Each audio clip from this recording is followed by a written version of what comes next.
Thanks for joining us today for this virtual event, co-hosted by Third Way and the Breakthrough Institute. I'm Josh Freed, Senior Vice President for Third Way's Climate and Energy Program.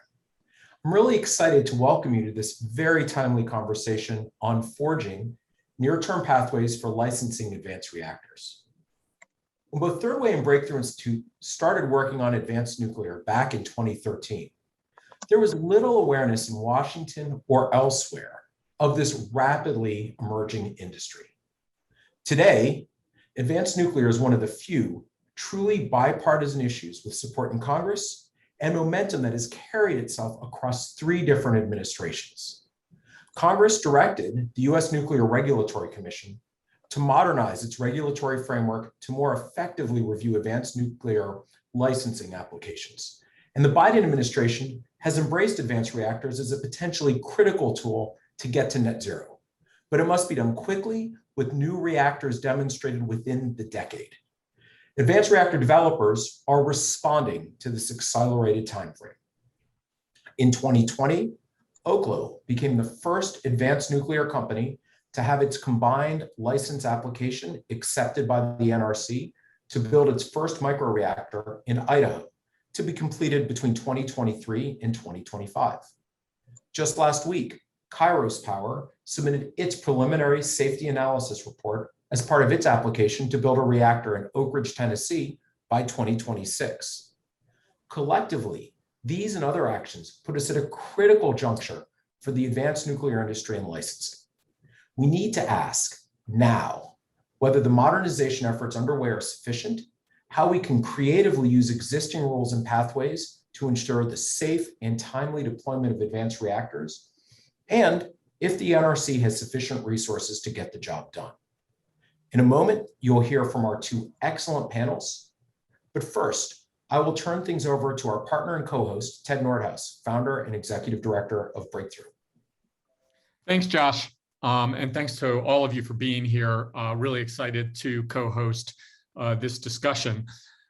So as Josh mentioned, there are presently 4 advanced reactors that have begun or will shortly begin licensing at the Nuclear Regulatory Commission. All are targeting initial commercialization before 2030. 2 of them have been selected as part of the Department of Energy's Advanced Reactor Demonstration Program, through which the federal government will share in the costs of building the first commercial reactors. So assuming that Congress passes an infrastructure and reconciliation package with something like current proposals to support advanced nuclear energy, most of the critical pieces to bring a new generation of advanced nuclear reactors to market will be in place. And the critical question, and really the central topic of today's webinar, is how prepared is the Nuclear Regulatory Commission to license any of these reactors, or at least to license them in a manner that anyone would actually want to build one.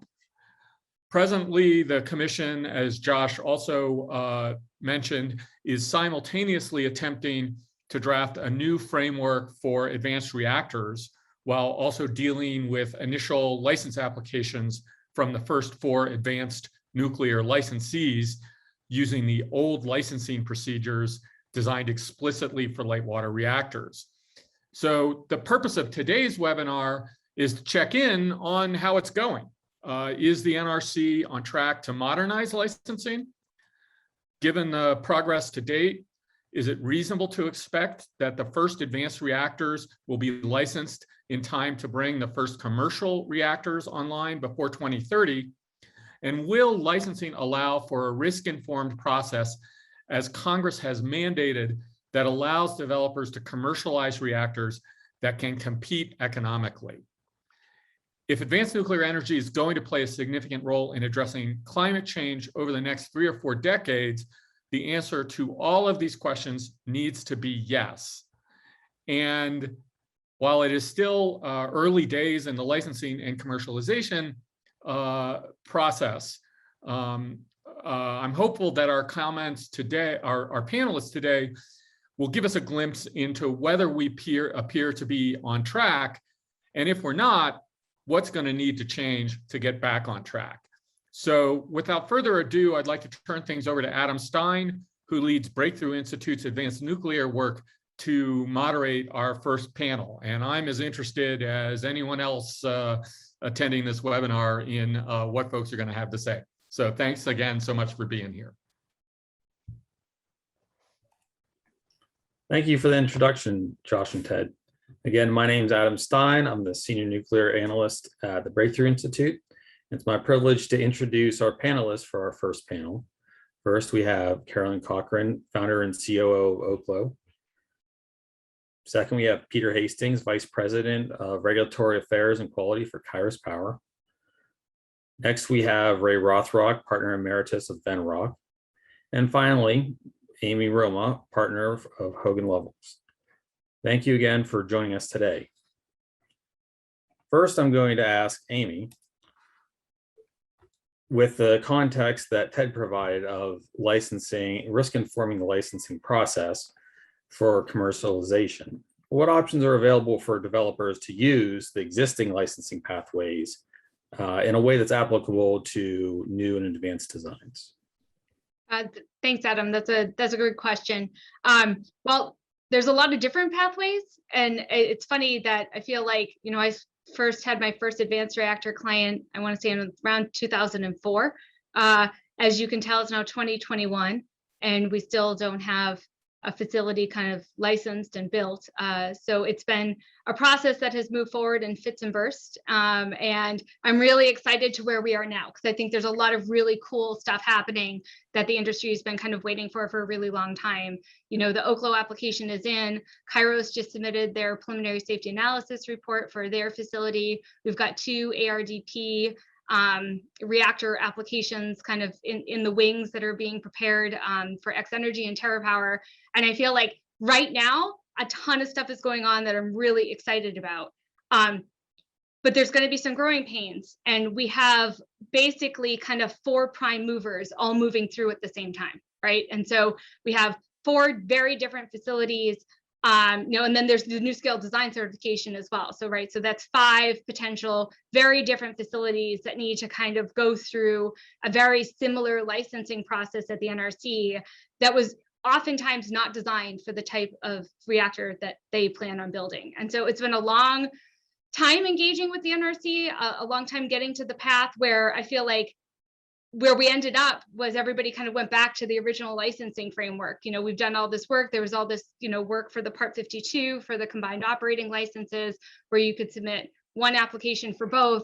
But where everybody ended up going was back to, and that's where a lot of the medical isotope facilities are as well, is back to the old kind of Part 50 2-step process, where you submit a construction permit application and then an operating license. And I know we have a lot of panelists that have a lot to say, but I think that there's a lot of lessons learned from kind of the last round of COLs that we went through, probably a lot of lessons learned from the licensing of the Shine medical isotope facility, which is very much a Part 50 light type of license that's commensurate with the risk of that facility, that I have not really seen kind of the NRC trying to extrapolate the information out of that and apply it to the licensing of the other types of facilities that we see, particularly kind of the Oklo type facilities that are much smaller.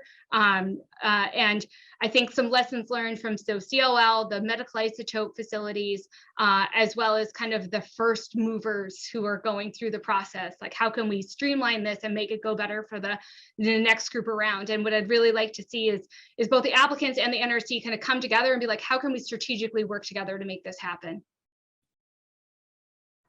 Thank you, Amy. Carolyn, I would like to ask you about the Oklo approach and recently submitted methodologies, which is essentially how the a formal format for meeting the regulations, right?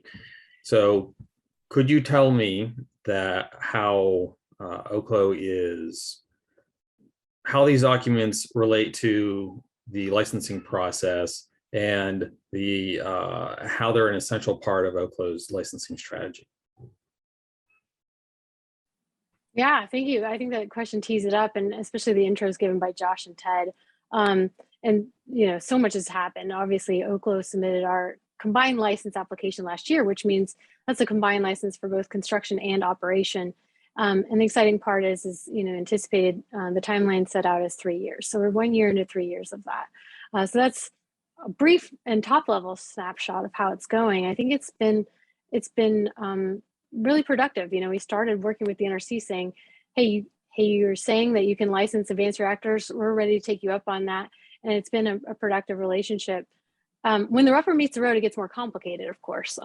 So, we're in step 1 of 2 steps that they've created to this licensing process. They kind of initiated that because this is new for everyone, right? And the first step being how we want to actually, set out some of the methods for doing key things that every reactor designer and safety analysis has to show, which is put the reactor through its paces. Okay, there's events, we call them accident analysis, transient analysis, whatever you want to call it. How would the plant survive certain scenarios? And if, there are certain parts that are required to keep it safe within those scenarios, how do you assign different quality control, safety, importance, and all the different controls to ensure that stays safe? So we basically have those 2 corollary reports doing those 2 things.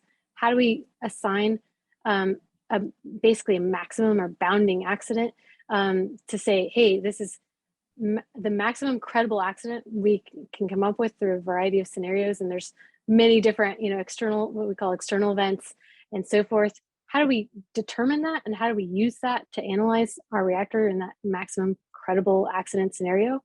So that's one of them. And then the other one is performance-based licensing. And that is really, how do you say, we actually believe that our analyses will hold true and these things will stay safe throughout the life of it. And how do you kind of assign different controls and analyses, tests, and so forth to ensure that through the life?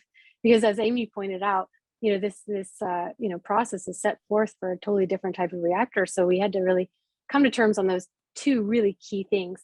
What are the accidents? What are your parts, and how do you keep them safe throughout the life? And then once we get past that, we kind of really start getting into the nitty gritty in step 2. So those are the things that we have into the NRC last week and this next week.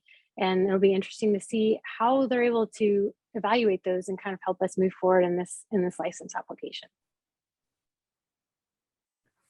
Peter, Kairos has taken a very different approach to licensing from Oklo with a multi-stage demonstration and test approach.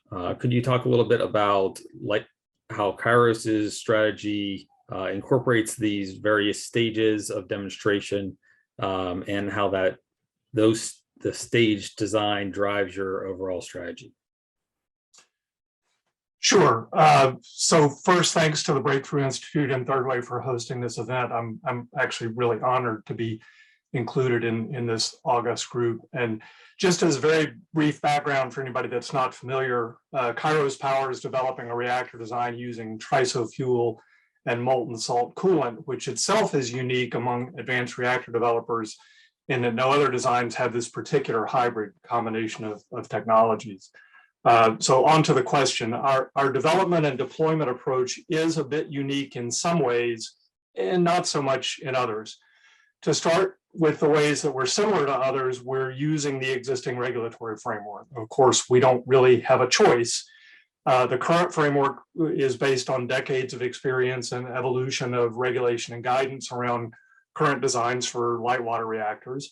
And is a pretty deterministic or prescriptive approach to establishing the licensing basis for the facility.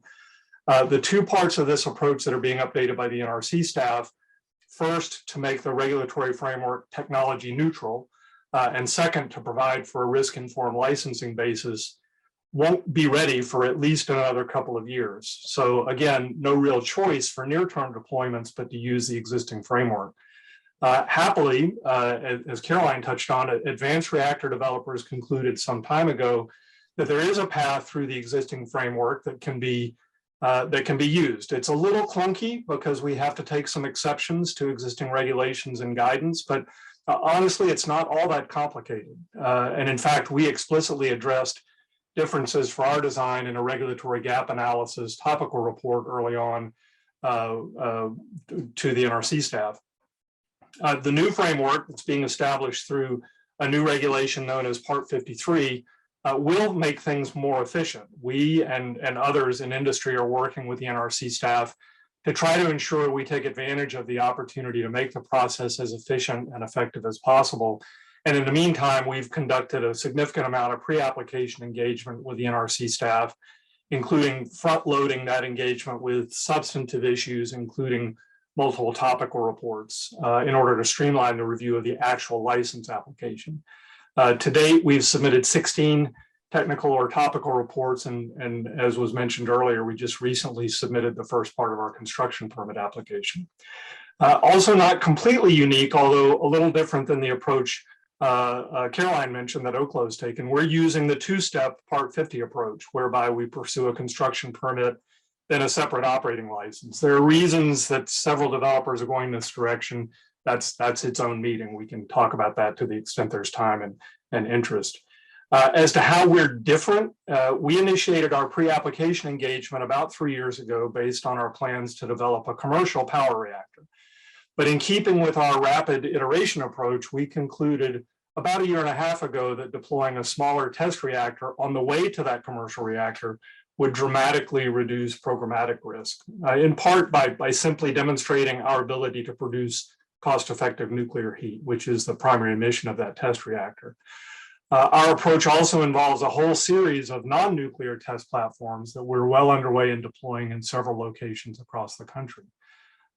Just as navigating the regulatory framework for a non-light water reactor requires some innovation, so does deploying a test reactor. Fortunately, the fundamental issues that we're engaged with review with the NRC staff, such as characterization of radiological hazards, fuel and material qualification, analytical methodologies, and so forth, are virtually identical between the test reactor and the commercial reactor design. So all that pre-application work we did for the power reactor also applies for the test reactor. The shift to the test reactor first, which by the way is in addition to, not in lieu of, our commercial deployment, fell into line pretty seamlessly with our existing licensing strategy. We're still using the two-step Part 50 approach, and while a test reactor by its nature is less risk-informed, we're still using risk analysis to substantiate and sort of underlie our safety case for the test reactor. Interestingly, and somewhat arcane anecdote that may be useful in assessing the path forward for advanced reactors, in early efforts on charting our course through the existing regulatory framework for the commercial reactor, we worked with the NRC staff to understand what a license application should look like. We didn't want to use the previous format and content guidance for light water reactors because we would end up spending so much time justifying why the story is different. And we didn't really want that distraction either for our folks or for the NRC staff. In looking at what a purpose-built application should look like, based on not being a light water reactor and based on being significantly more risk-informed than prior applications, we settled on an application format that ends up looking very similar to the test reactor format, which is intended to be simpler in large part because the postulated hazards are so much smaller. So that's kind of a lot to process. That's the 30,000-foot answer. We can dive in as more time allows. But in summary, while there's always room to improve, given our progress to date, it seems reasonable to us to expect that the first advanced reactors can be licensed in time to meet that 2030 milestone for bringing on significant commercial reactors. And the process already allows for a risk-informed process. We can always make it better, but the congressional mandate should be achievable. And to the extent commercialization of reactors economically is a function of regulatory requirements, that I think we're well on our way to demonstrating that the regulatory framework won't be an obstacle. Thanks, Peter. I want to actually cycle around to the rest of our panelists and ask about that timeline and the possibility of getting multiple advanced reactor designs online and commercialized by 2030, since you just very well discussed it for a Kairos event. So Caroline, being the other developer on the panel, what is Oklo's outlook for achieving those goals? Thank you, Adam. Yes, we're, as I mentioned, 1 year into a 3-year-long process for hopefully getting, our construction operating license. So that's 2023, and that's really exciting. So we start building and operating at our first plant at the time. The other cool thing about what we found to be a benefit, and each will find their own benefits, but for the Part 52 one-step processes, there's a kind of an inherent way of actually more or less copy pasting your application. So for different sites, so we can actually get more than one application under review in parallel, not in serial. So we're excited about having more of those as we've indicated, in the coming years. So even while that one's starting to get built, we're planning on building 2, 3, 4 as it comes in the mid 2020s. So we're really excited, certainly about that. And I'm glad I got a chance to follow up. Peter was bringing up how important it is that we can already risk-inform applications. I think one of the things we're really excited about our performance-based licensing methodology is that it's, Congress directed the NRC to think about not only risk-informing, but performance-basing the regulations. And while there's paths now to risk-inform how you submit content and how they review it, and the NRC staff have really been working on that, I feel, and we've seen that. What's more difficult to change, I think, is really making sure that you work within the existing framework while performance-basing the requirements. And that sounds like a bit of jargon. What that really means is instead of having prescriptive requirements like, oh, you need to stay safe by ensuring you have this, coolant, like water coolant treatment system or whatever like that. We don't even have that, right, in these new reactor types, and especially in ours. You might say, okay, you need to demonstrate that you stay safe by any means. And so it's more of like a performance that you meet instead of a prescriptive requirement that you meet. And so we're working with the NRC staff about how do we performance-base, as Congress has directed, more of their review. And I think that's also been productive and interesting progression as we've been working with them. So back to your question, I think as those move forward, it'll enable further and further efficiencies each application that we do after this. And the staff has said that they're prepared for that. So we hope to have a number of reactors before 2030 that are producing power working. Thank you. Amy, can you give me your brief take on the possibility of having the multiple designs that you previously mentioned online, not just these 2 developers? I can. Adam, is it okay if I give this one to Ray? Because I think you maybe missed him in your initial round of questions. Do you have one for him? If you could answer this one quickly, yeah. I want to add on to this with Ray. Perfect. Yeah. So it's aggressive, right? It's really aggressive. The NRC is going to be pressed thin on resources. It's also going to be simultaneously reviewing very different types of applications that are raising very novel issues that they need to kind of review and approve. I think Oklo has the advantage, right, that you are 1 year into your process, so you've already kind of gotten your feet underneath you, and your chance of getting your licenses in time to kind of meet your deployment schedules are looking pretty good right now. I think it's going to be harder for the people who are coming in after. Kairos is still probably okay because it's a test reactor. It's a lighter licensing framework. Also, just an interesting point, Part 52 is not available for non-power reactors. And so if you have any non-power reactor, whether it's a research or test reactor, whether it's a process heat, if it's a non-power reactor, you're in Part 52 space, Part 50 space. You've got to do the 2-step licensing process. But there's also a really light regulatory framework that you can tap into that both test reactors and medical isotope facilities can take advantage of. And so for the people coming down the road, I think it's still possible, but it's going to be tough to make sure that the NRC stays on track and is able to deliver things on time and hopefully on budget to support the review schedules that people need under their various projects. Thanks, Amy. Ray, I'd like to ask you the same question, but I'd also like to expand to touch on what Amy brought up initially, which is there are several reactor designers that are currently working through the process in parallel in their own process. From an innovation standpoint, how reasonable is it to expect that they will be able to build on these successes as on top of each other instead of just essentially approaching and doing these similar processes in parallel in the future? Well, thank you, Adam, and good to see everyone. I wish I could see the other 149 people out there. Just a real quick background. Ray Rothrock, of course, been a venture capitalist for 30 years, and I've I've been pretty good at it, and I've invested in a lot of heavy technology companies with long time frames. And for anyone in the investment business, you look at all the risks that you can manage here. And in the case of nuclear, clearly the NRC is the gateway for success ultimately.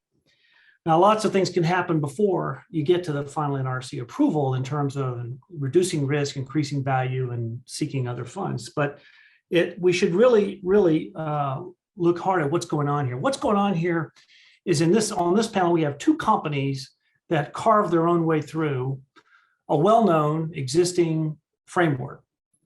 And because it was too long, or their investors and board was putting too much pressure on them to play it by the rules, they've had to innovate and had to go around and dig through and so forth. That's very typical. This happens in a lot of industries, a lot of places. It's also very typical Silicon Valley kind of DNA. Both companies are in the Silicon Valley. So I think this is just a symptom, a signal to the NRC that something is not right completely here, and that we should figure out what to do. Not just Part 43, but 53, but really we should figure out what's going on here. Second, I think Kairos, I was privileged enough to be on the review for the ARDP stuff. So I saw everybody's proposals of how they're going to get through this labyrinth. And so I really applaud Kairos's approach here. In fact, I think the NRC ought to be worrying about the N+1 reactor, not the first reactor. The first reactor ought to be built at a test facility under the guise of the federal government and control and so forth. Just like we did in the 50s, and 50 reactors were built at INL under these rules.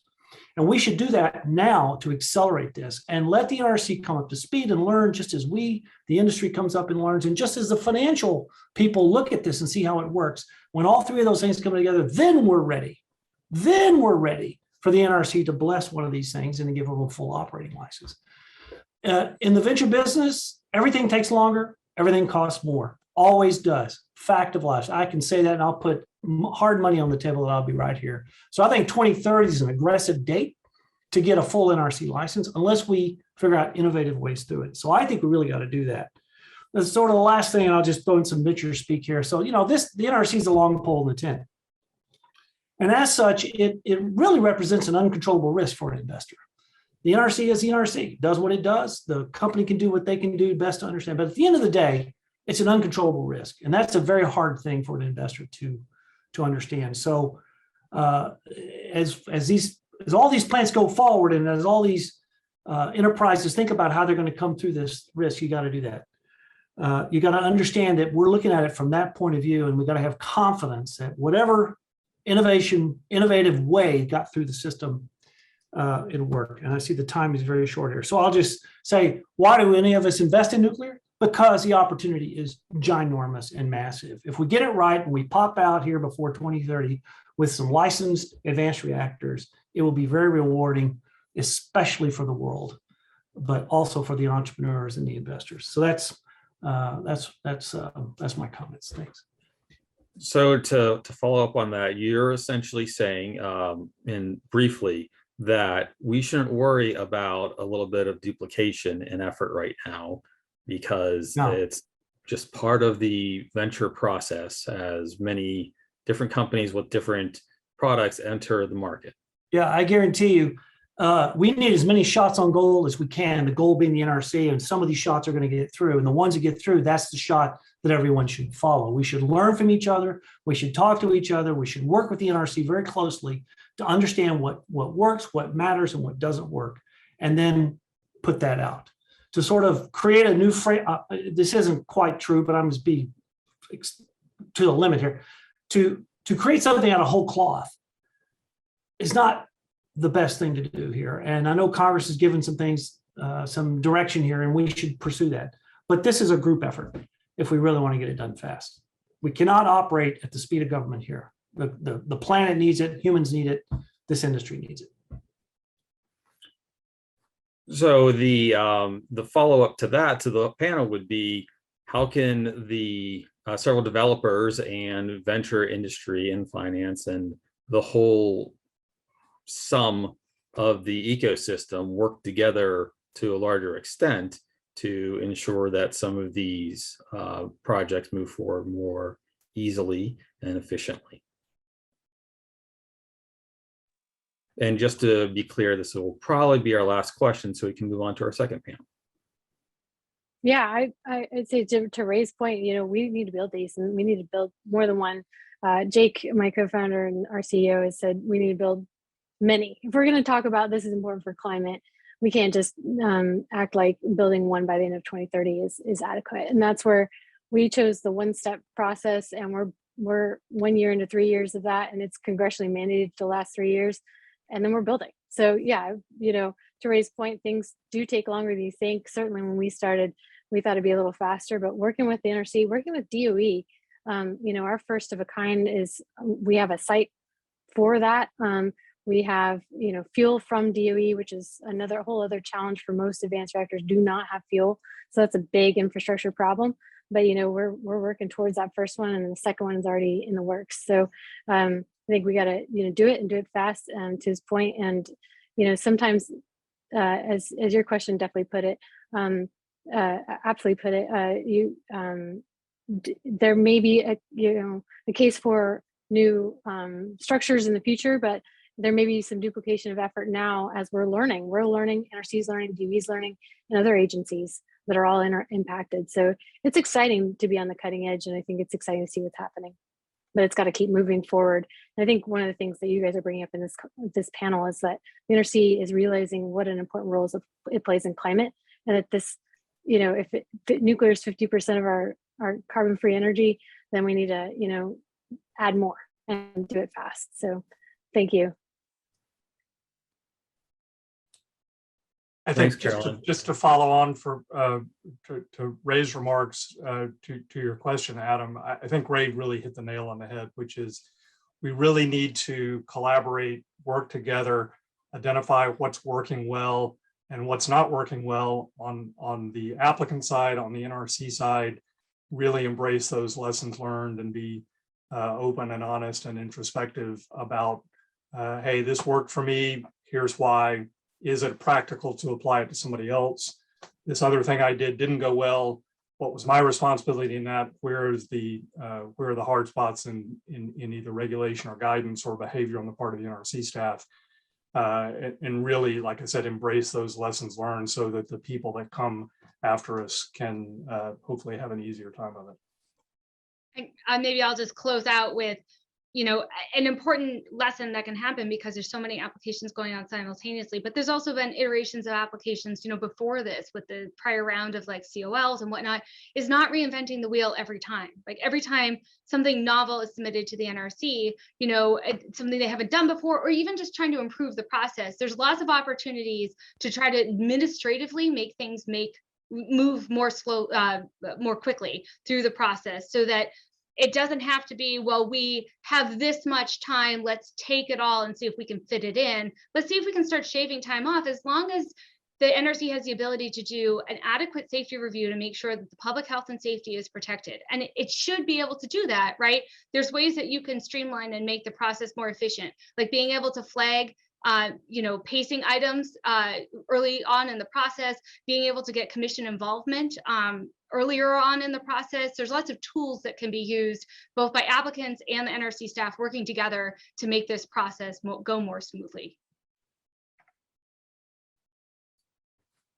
Ray, do you have any last words that you'd like to contribute? No, I think it's well said. We should move on to the next panel, but let's hurry. Thank you all for your time. I'm going to now pass this on to our second panelist, and I'd like to introduce Alan On, Senior Fellow at Third Way. Thanks for the introduction, Adam. Hi, again, my name is Alan On, Senior Resident Fellow for the Climate and Energy Program at Third Way. Truly my privilege to serve as a moderator for this panel, featuring a conversation with 3 former NRC commissioners. I'm humbled to have this opportunity to listen to them share their insights and speak from their years of experience, both within the NRC and elsewhere. Had the honor of introducing them. First, we have Chairman Stephen Burns, who is also Senior Visiting Fellow at Third Way. In addition to a former NRC chairman, we are lucky to have him both at Third Way and on this panel. Second, we have Director General William Magwood IV of the OECD Nuclear Energy Agency, also a former NRC commissioner. Thank you for joining at such a late hour from Paris. Finally, we're very pleased to have former NRC Commissioner William Osterndorf as part of this conversation. I'd just like to personally thank him for participating as a panelist today on relatively short notice. If I may kick off with a question to all of our panelists. You've all heard the previous panel discussion. You know, from your perspectives as former NRC commissioners, what do you see as the major challenges in moving the agency forward and ensuring readiness to review this emerging generation of advanced reactors, especially considering the timelines that some of these developers are currently aiming for? Well, I'll start, Alan, and thanks for being here. And it's also good to see Bill Osterndorf and Bill Magwood, with whom I worked for a number of stages of my career. There are a few. I think there are a few things to keep in mind. And I think the first panel spoke to a number of the things where they thought advantages could be gained, progress could be made, and I would endorse them as well. There's got to be good engagement between the applicant and the NRC staff going on it. On the staff side, I think there needs to be sort of a constant assessment of what are the lessons learned from this particular review, and how do we improve that. The staff is under basically a lot of pressure because in addition to reviewing applications that are going to come forward, which was what was expected, has been expected in the last 10 years to 5 years or so. It's required under this NEMA law statute to introduce a new Part 53, which is focused on this. Now, that's going to come. The commission, to its credit, said let's try to achieve, get across the finish line earlier than the 2027 deadline in the statute, and I think that's to their credit. But in the meantime, the staff needs to work through the application it's going to have.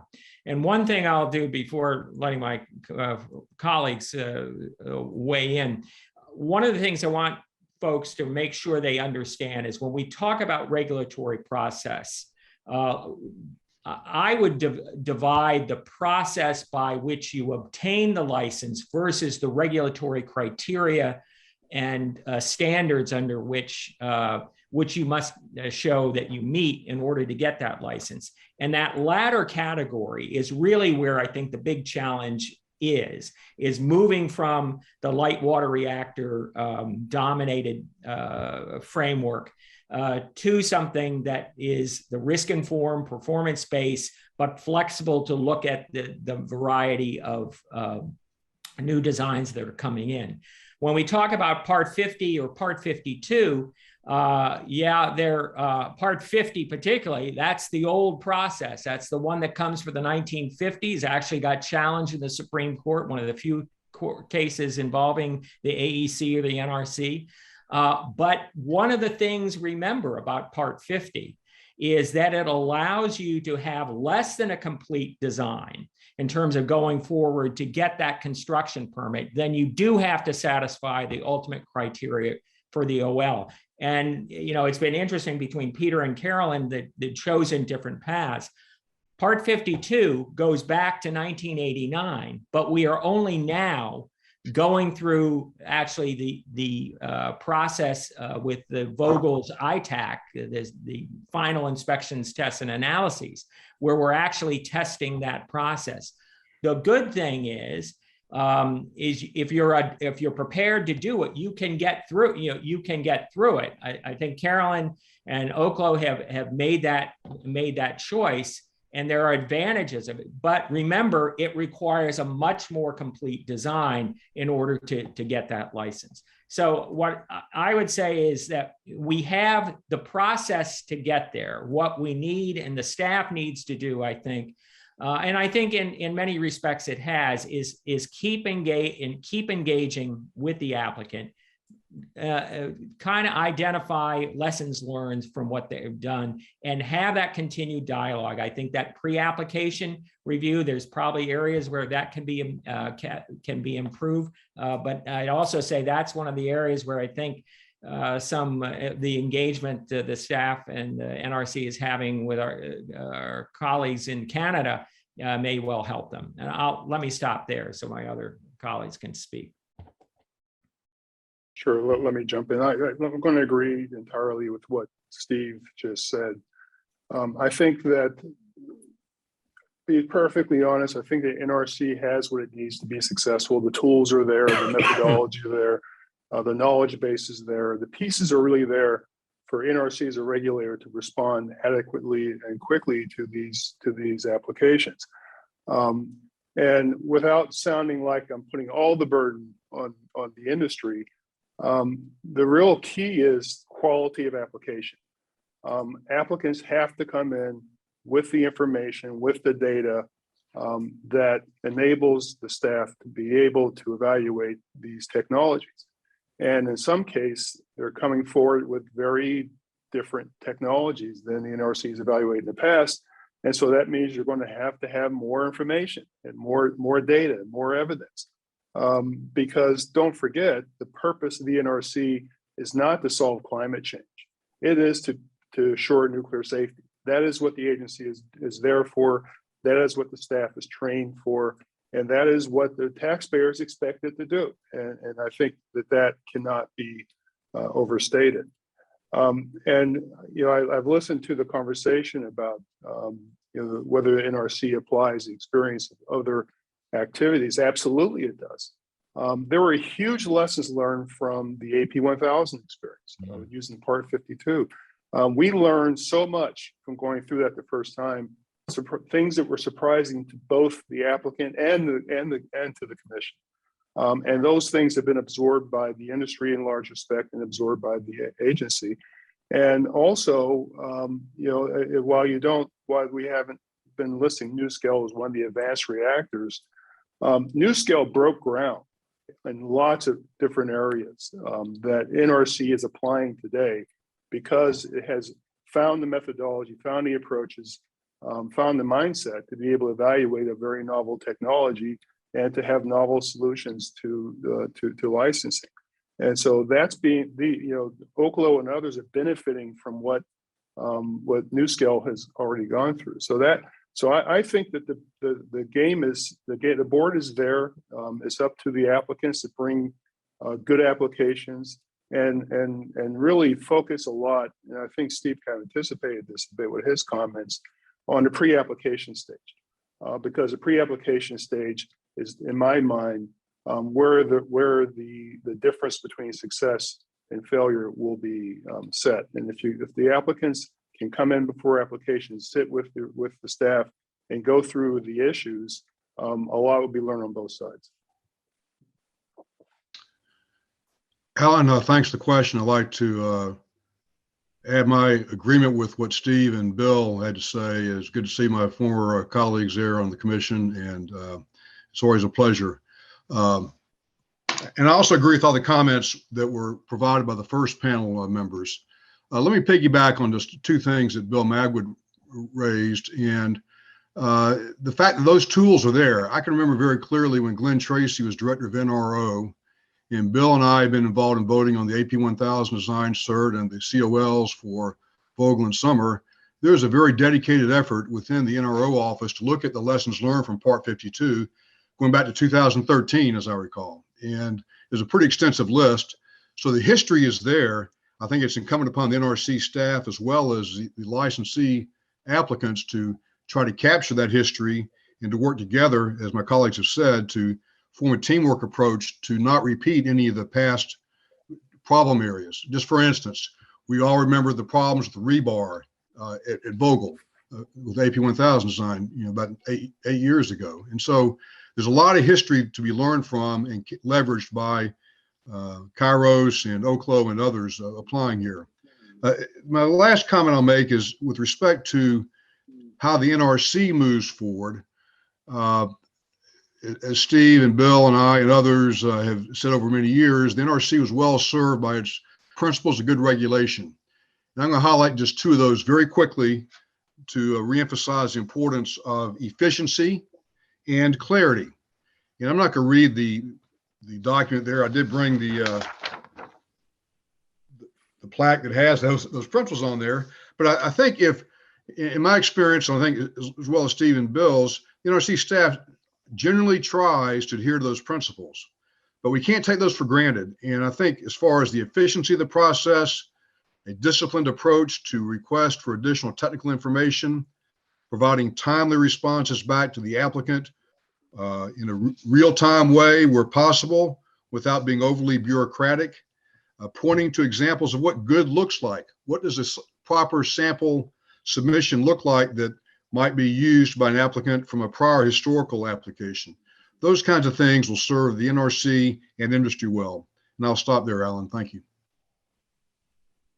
Thank you all for those insights. A question that I'd like to direct to Chairman Burns, but if our other panelists would like to chime in, please do so. One of the recurring themes of the last panel and quite frankly, this panel as well, and something I'm seeing raised by a number of our webinar participants in Q&A is this issue of learning from previous licensing reviews to improve efficiencies moving forward. The number of applicants currently in process or in pre-application with the NRC is unprecedented. From your experience, what do you think the agency can do to help or facilitate this learning process from licensing reviews, and to take a construction analogy, not have to, quote unquote, stick build reviews for each individual application, and ultimately use this to help the agency move towards a modernized, risk-informed approach to licensing? Well, I think part of it is you need the integration of the staff so that they're not working in silos, and you got to step back. And that's not only at the time that they come to a closure. That's important too, as I think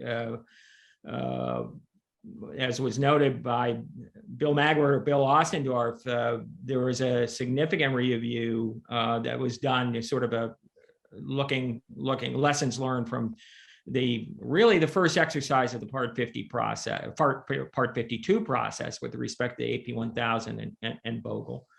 And so I think you need to integrate those types of things as you go along. And it also, I do think, as I said before, I think it really it depends too on a continued conversation with those people who you're engaging with, that is the applicants for the licenses, and sort of understanding where those are and understanding how that can translate to improvements in the process, for subsequent applicants. I think, quite honestly, and probably if I went back, I've done a little history research on this, but if you go back to even what I'll call the first couple decades, you're probably seeing the same type of thing in terms of the issues that come up in review, how to organize the reviews, where your focal point should be, and the idea is to continually learn from that process, I think.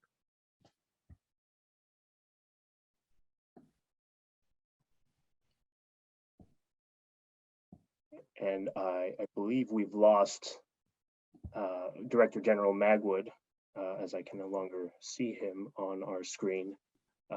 Perhaps he would need to log on. Commissioner Ostendorf, any reflections on this particular question? Yeah, I agree with Steve's comments, and I'll also point to Bill Magwood's prior comment earlier in the session, where he talked about the numerous breakthroughs the NRC had going through the NuScale process. And NuScale was in the beginning stages when I was still a commissioner.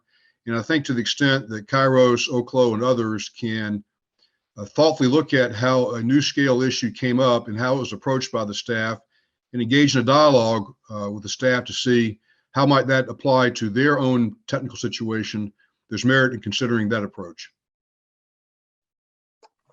Thank you, Commissioner Ostendorf.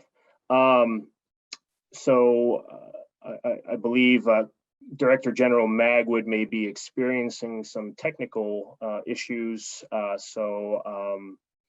did have a question specifically directed for him, but since he is unavailable at the moment, perhaps we can go directly to Q&A. There's only a couple minutes left, so let me see if I can. Oh,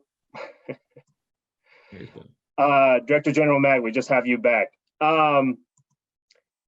Let me pose a final question to you, and I think that'll conclude our webinar and session for today. And you know, as Director General of the OECD NEA, you have seen, overseen studies and reports that the agency has completed on the small modular reactors. You know, from some of these studies and your overall experience in leading the NEA, how would you assess the readiness of other international regulatory bodies in reviewing advanced non-light water reactor technologies? And perhaps a question for everyone, how do you see the prospects of international regulatory harmonization? And perhaps that might be a conversation that we need to schedule another hour for in another date, but please do keep in mind we have about 6 minutes left.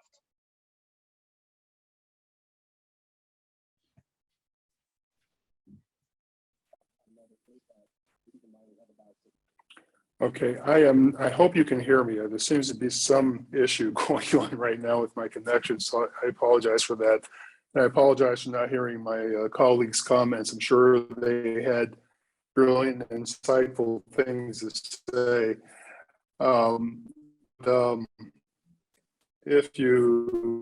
am still connected. If you can still hear me, can't tell.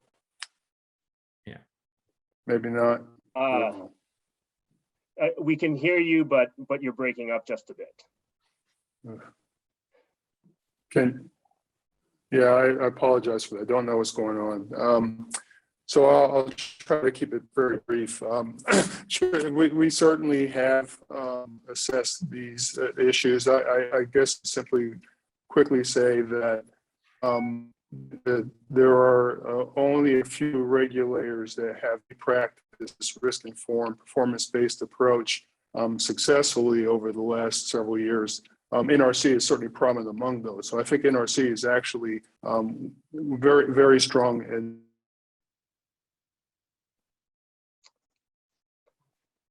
Okay, I think we just lost Director General Magwood. Chairman Burns, Commissioner Ostendorf, any thoughts on this last question before we have to wrap up? Alan, you have to repeat the question. I sort of lost the question. Oh no. Any final reflections on this last question on international regulatory harmonization before we have to wrap up in a couple minutes?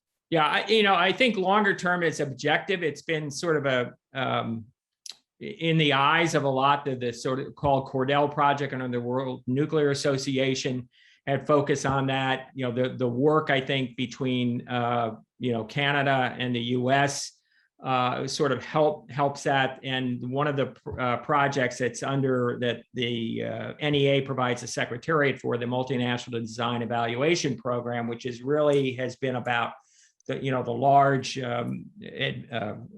generation 3+ reactors, has provided some insights to that. I think that's going to be something down the line, but it also what it really means, and for those in the U.S. who see nuclear as basically a policy objective in terms of the U.S. presence worldwide.